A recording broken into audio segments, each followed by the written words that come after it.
Hari Om. Welcome to day 17 of the Mind Watch. And 17 being an odd number, we'll be saying the subtle aspects of Advaita philosophy. We'll see how long it continues.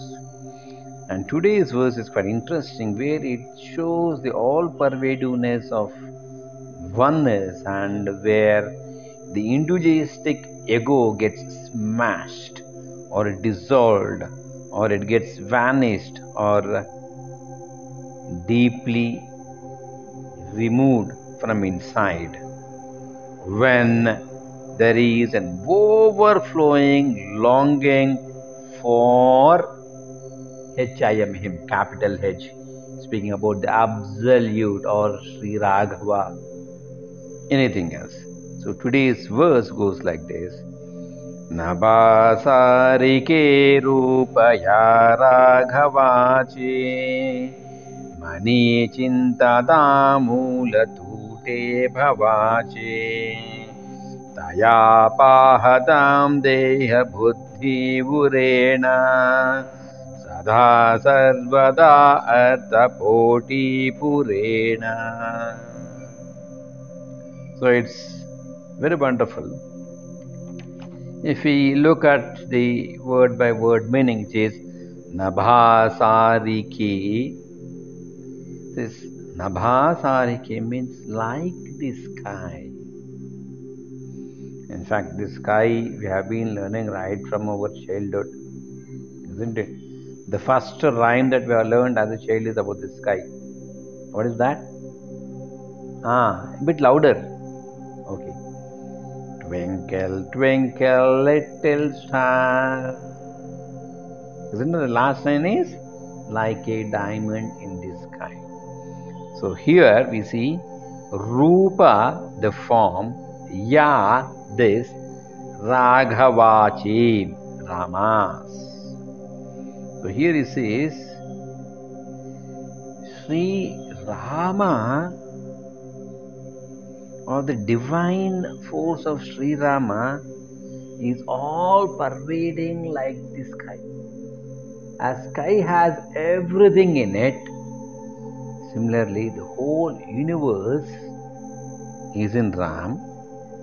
Next he continues with Mani chintata mula tute bhavachi. Mani in the mind, chintita. Chintita is even in our language say thinking. Mula, origin. Tute means it breaks down the fragments. What? Bhavachi, the birth and the death cycle. See, what are we today? What we are today is based on what we have done yesterday. Nothing can be done. And what are we tomorrow? What will be tomorrow is based on what we are doing today. Isn't it? So he says, in the mind, Mani, thinking about it, Chintatam, Moola, origin, it breaks. So what is the origin for all this?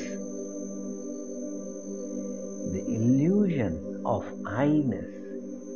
The moment I think I, the body, I, the mind, I, smart, whatever it is, we are taking birth. The moment that I goes, we are dead. In a sense, here he says, the vicious cycle of birth and death gets ended here. Just by contemplating on the divine Raghava who is all pervading. Next what happens? Thaya pahatam deha buddhi urena. Thaya, him means Raghava, the absolute, the truth. Pahata, seeing. Deha buddhi, that is the consciousness of this body filled with flesh and blood. This consciousness, as long as we think this, or in other words, the egocentric, I, me and mine, Deha buddhi, body awareness. Urena. Urena means it shall remain not. Then what happens? But when will it happen? Sada, sarvada, arti, poti, purena. Sada, always. Sarvada, at all times. He's using here double adjectives, you see. Potim, in one's own self, artha, yearning, intense desire, the zeal, the fire should be there. Then, purena, it shall not suffice. So here it says, when the mind keeps on overflowing for the longing of the divine, or if we keep the fire on in our heart to know that, or if the thirst is of that great extent that it can never be quenched, to know that supreme, then what happens? The illusion vanishes. What is the illusion? The illusion is that I am the body, I am the mind, I am the intellect, I am the feeler, I am the perceiver, isn't it? I am the thinker. You see? Body perceives objects which are outside. Isn't it? So this ing is perseverance, thinking, and all these things, they vanish. And the consciousness of I, me, and my, or the egocentricness, deha buddhi, we should put an axe there.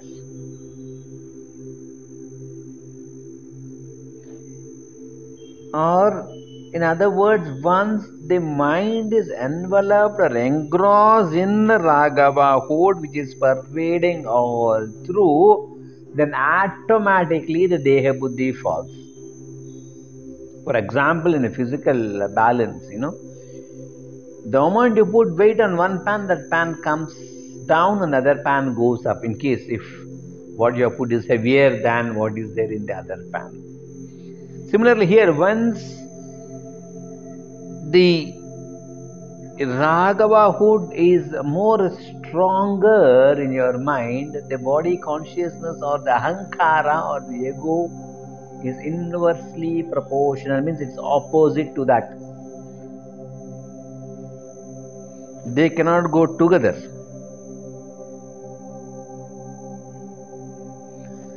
More the Raghava hood, lesser the illusion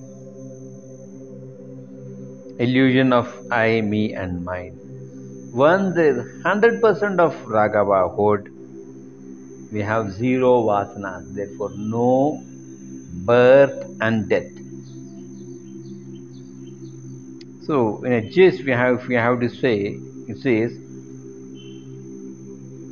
the divine Raghava is all pervading like the sky, and by contemplating on that, the root of illusion gets vanished suddenly, and attachment to the body falls. But remember, my dear friends, the mind should be overflowing by longing for him ardently. Only then this can happen. Keep the thirst, keep the fire on in you for the Raghava hood. Then the ego vanishes and the cosmic light dawns. Today is also an Advaitic fun, as we are on the odd day, but I don't know how long we'll follow this. We'll see. And really, thanks for being with, and kindly like, share, and subscribe if you're not subscribed. Thanks for being with.